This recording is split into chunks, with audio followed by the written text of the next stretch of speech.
How to use GoTreads for traction. Step 1. Put the vehicle in park and set the emergency brake before using GoTreads.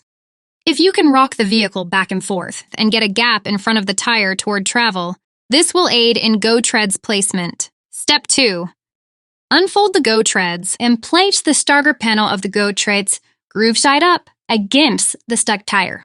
Step 3. Center the short section as close to the stuck tire as possible. If you are able to create a gap in Step 1, let GoTreads as far under the tire as possible. Clear any additional debris out of the path of travel. Sometimes digging out a small area in front of the tire in which to wedge GoTreads will help them grip better. Remember, it's the weight of the vehicle on GoTreads that helps them dig into the ground. The further GoTreads are under your tire, the better they will work. Step 4. Keep in mind that you want to drive up the GoTreads, so you will need to align the treads in the path of the stuck tire. Step 5. Return to the driver position. Make sure all bystanders are clear, and release the emergency brake. Step 6. Put the vehicle in the lowest gear. As you begin, slowly accelerate.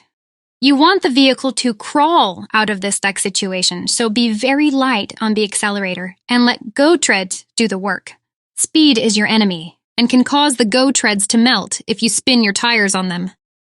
If the GoTreads are not feeding under the tire, repeat the previous steps and reposition them so more of the vehicle weight is on the starter panel. Step 7. Once the vehicle is out and moving, drive to a safe stopping place before retrieving your GoTreads.